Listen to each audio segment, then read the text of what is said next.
This is the empty arena match between Terry Funk and Jerry Lawler, which took place on the 5th of April 1981. What's funny about this match is for years it was really like a sort of mythical match. Before we got things like the network and YouTube, old wrestling was difficult to track down. And so I was really into tape trading in about sort of 2001 and for a couple of years after. And people weren't really dealing in stuff this old. And so it always had a sense of, for about 30 years really, this was a sort of missing, lost match that everybody knew about. Jerry Lawler is at this point still a very regional star. What he really wants to do is he wants to get on the cover of one of the national wrestling magazines. So he rings up Pro Wrestling Illustrated and their publishers. I think he talks to the photographer Bill Apter and he says, I just want to be on the cover of the magazine because that would make me a star. And he says, so I was trying to think about what sort of thing might get me on the cover. And that's when he came up with the empty arena match. So he'd been working with Terry Funk for a while. I was reading his autobiography and he talks about this match. So he said Terry Funk had come to town several weeks in a row and he and I had knockdown, drag-out battles that only Terry Funk was famous for. We wrestled each other week in, week out for almost 2 months, and somehow Terry kept coming up with the short end of the stick. Looking back, it may have had something to do with the fact I was part owner of the wrestling company, but nonetheless, Terry lost most of those matches. You reckon? Yeah, to keep our programme going, we had Terry start complaining that he couldn't get a fair shake. Now, the match itself is great, but there's a little clip where Terry Funk makes he sets up the idea of having this empty arena match and the reason why they have it. And this is wrestling at its like most basic but absolute best. So, yes, there's an empty arena match, but Terry Funk explaining why they're going to have to do it in an empty arena. And it's fucking phenomenal. Terry Funk has something that he wants to explain about, and we are obliging him with that time. First of all, I'd like to say that Jerry Lawler is a son of a jackass. He's a lover of chickens. He has a one-track mind the same way a hog does at supper time or slop time. He's got a one-track mind just as that hog does, but he's not concerned about slop. I want to tell you, Lance, what he's concerned about. The man is concerned about money and money alone. This is a personal invitation sealed right here to Jerry Lawler to ask him to meet me by himself with nobody else involved at an area that I know, he knows, and you will know. And I want you to bring the camera down there, but I don't want a referee. I don't want the police. I don't want the fans. I don't want money for this. What I want is I want to compete against Jerry Lawler, and I want to get him down and hold him down, and I want to make him say to me personally, Terry Funk, you are the better man. Terry Funk, oh, please let me up and let me go. That's what I want to make him holler. I want to see if he's got the guts to come down there. The guts. Like I don't think a lot of people have around here. And I'm talking about the fans, Lance. I'm talking about you. I'm talking about a lot of different people. But Lawler does not have the stinking guts to come down there where no money is involved, where nothing is involved except personal pride. And I do have Texas pride, believe me. He is... if you didn't know who Terry Funk was, I think you'd listen to that and you'd go, that guy is a pro. We're used to seeing old, beaten-up, 62-year-old Terry Funk shuddering under a barbed wire thing at ECW when they can't get him off it. But in this, he is young and he is fantastic. The way he goes from sounding a bit paranoid and disgruntled to sounding insane is absolutely brilliant. You can hear a lot of Mick Foley later sort of interviews that he did in that Funk interview, and it's brilliant. So this match itself is not a very good match because it's weird. It's really short as well. Lawler talks about it in his book and he says if we'd have thought about it more, we'd have made it much longer, we'd have done more with it, we'd have made it more hardcore. But he said, but we just didn't really know what we were doing. No one had done this before. I don't need to talk, Lawler. I don't need to talk. Don't worry, I'm not running my mouth. I asked for this, not you. I asked for it. here. Well, I'm right here, too, Lawler. Well, they're both in the ring right now.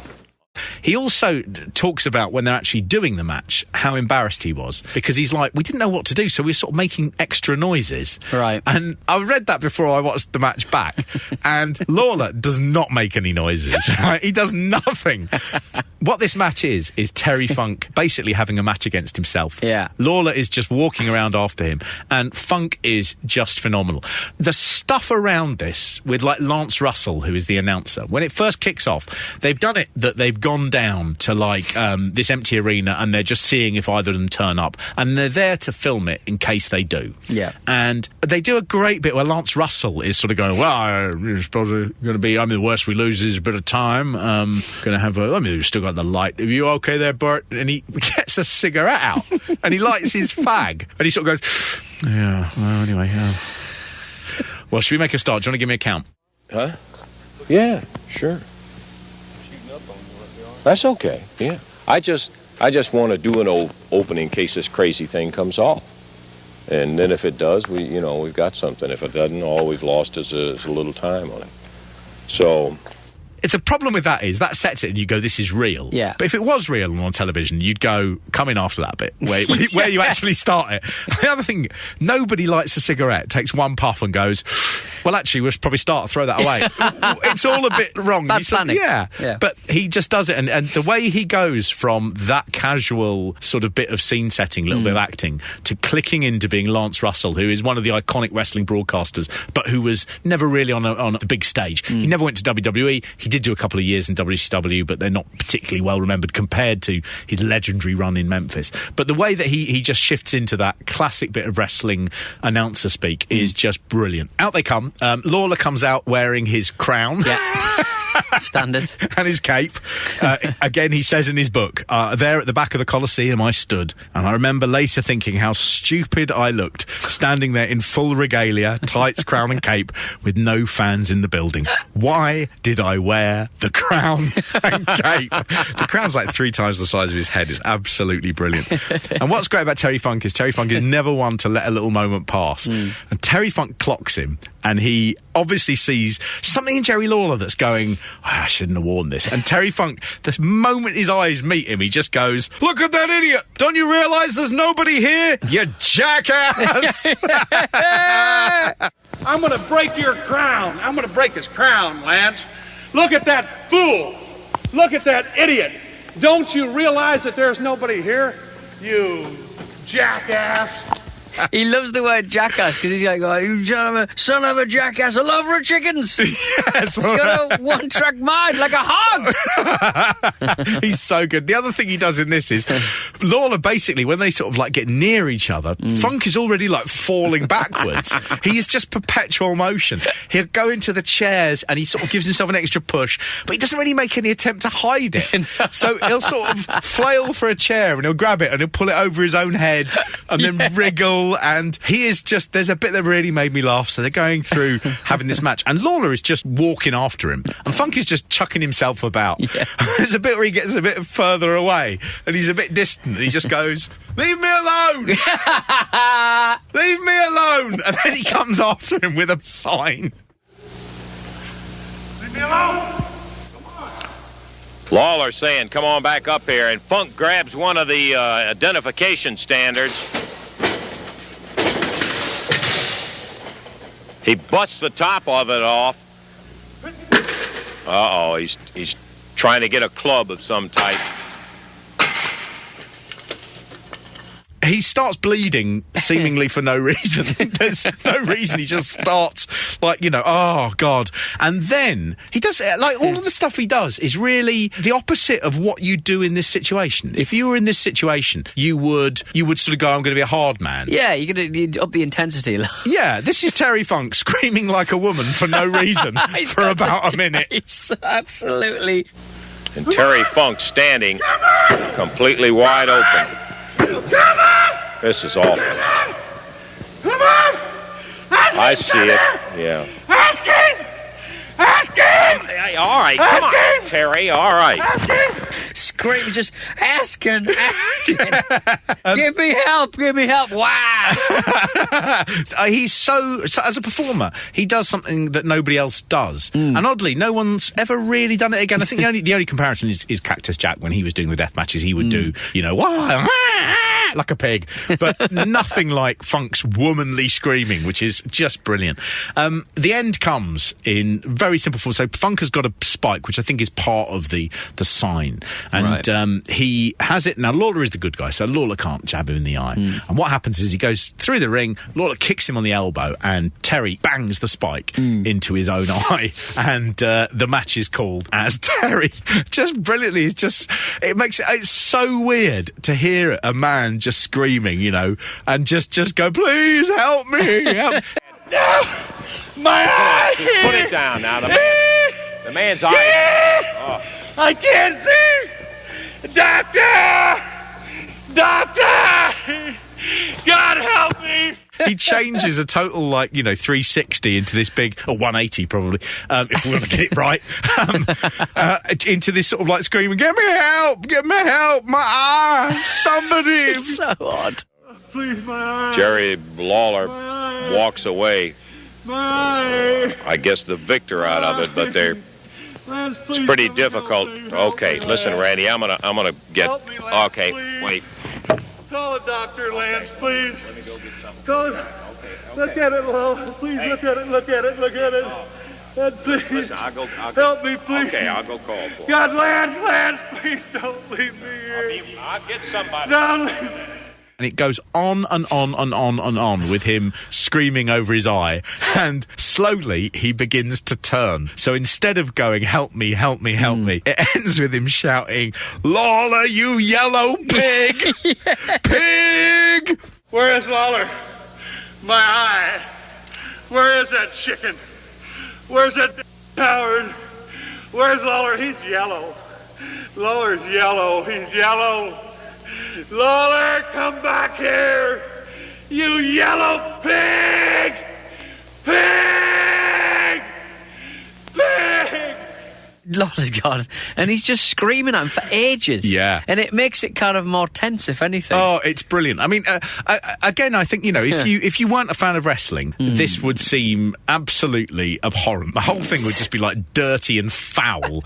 And as a fan of wrestling, I just go, nobody did that before. No. Nobody's done it since. Well, that's the thing. I watched another match with Funk versus Bruce Walkup in an empty arena cage match, and then Mankind and The Rock did it as well. And it's quite a good idea, really. Yeah, it is. Nowadays... The funny thing is that they do it because they want to show that, in a way that they've gone beyond wrestling. That Funk is very much in that promo. He says, Lawler, you're only interested in the money. And we're going to do it in this empty arena match. There'll be no money because it's all about pride. It's all about whether you've got the guts. You don't get your money.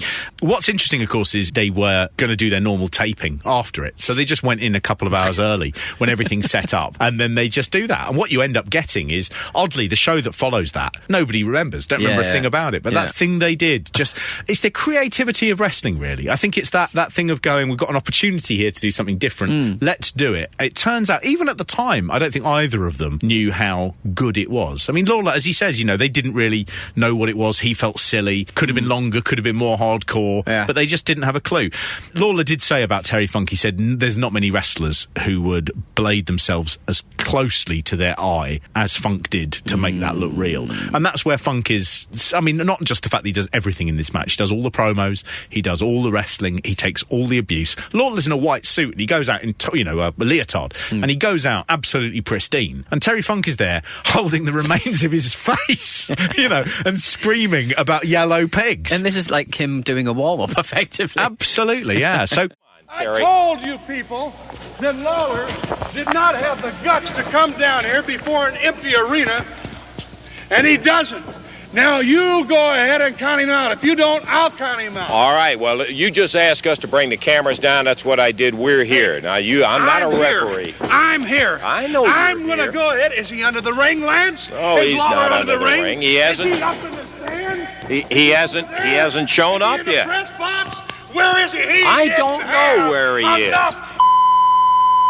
So Jerry Lawler calls Bill Apter, who's been there taking the photographs, and he says, do I get my cover? And Apter says, no. And he gets this was mental. He gets a photo spread. Lawler does eventually get the covers of Pro Wrestling Illustrated when he books Andre the Giant in to Memphis, and he works out a loss where Andre loses by countout, so Lawler wins. And they had lots and lots of photographs of Lawler looking tiny against Andre the Giant. Andre the Giant at the time was booked solely by Vince McMahon Sr. He was the guy who did all the bookings. Yeah. And he wanted to protect Andre because Andre is the biggest attraction in wrestling. So Pro Wrestling Illustrated run it saying the night a midget beat Andre the Giant. Vince McMahon Sr. was absolutely furious. Really? Because Andre the Giant has been beaten by a fucking midget. You know, what is this? The groups that used to control wrestling of all the owners. So Terry Funk was part owner of Texas, the territory. Jerry Lawler, part owner of Memphis. You had Vince McMahon, who was the owner of the WWF. We're all part of this big convention. And this magazine came up at the convention. And Vince McMahon Sr. was talking about how furious it made him. And Jerry Lawler was sitting there thinking, I don't think he knows it's me. And suddenly Terry Funk stands up and says, McMahon, do you want to know who the midget was? And dobs him straight in. Nice. It's Jerry Lawler. I mean, we've talked about him before on the shows. He is a great performer. He is a slightly sketchy man, and he is, you know, sexism and stuff is a bit wearing and everything. But honestly, the matches are phenomenal, and his autobiography is one of the most candid ones. So, I mean, he's done very well for himself. He owns an original Batmobile, for example. Okay, yeah. right. And if you would like to read about 2 or 3 chapters, I think, of the divas that he wishes very earnestly he'd had sex with, it's just amazing. Christ on a bike. I tell you, Sonny's one of those divas I would have loved to have had sex with. It's literally that, about... King, now you've done it. You've really done it now. Oh, my God. It's good to be the king. And I tell you, when we get to Trish Stratus and Lita, they made it clear they didn't want to sleep with me, but I would have loved to have slept with either of them. It's not match booking. Like, you can't just book yourself into a sexy I'm match the with owner someone. of the women territory. No, you are not. Now, we've been over this before, Mr. Lawler. But yeah, they've actually got it on there's a Jerry Lawler DVD. Good God, who's buying that? Well, I've got it.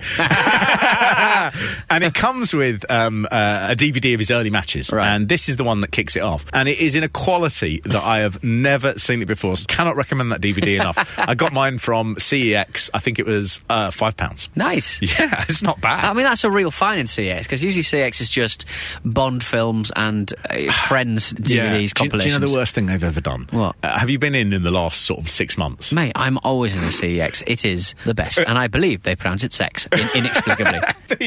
The worst thing they've done is that new wall that is just 50p films. Right. I don't want Bad Santa, you know, right? I don't want, what would be there? Layer cake. It's Layer just cake, yes. Continuously. What was that science fiction film? Extension or something? It was Jude Law. Oh, Ex Machina? No, it was No. it was something God, you're like... right. And he had like a bone... He had a bone shotgun. He had a shit like flesh gun. Was Scarlett Johansson in it, or am I thinking of the Ewan McGregor film about sci-fi? Oh, I love that one. The Island. Yes. Oh, I thought that was really good. So confusing. But That'll be in the 50p. Yeah, that'll be the 50p thing is a really weird one because none of the films are particularly bad. No. But you just go, I don't want to own it. Why do I want to own Deep Blue Sea or whatever it is? You know? You can be guaranteed there's nothing good in there.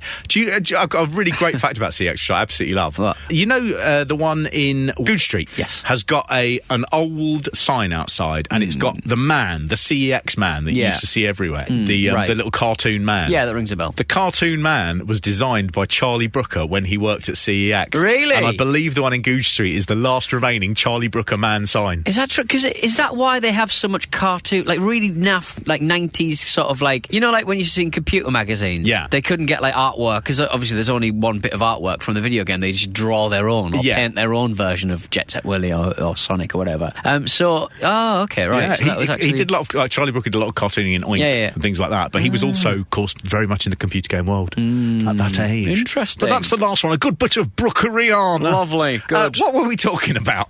Yes, I heard after that match with Lawler. Sure, I'm missing some teeth.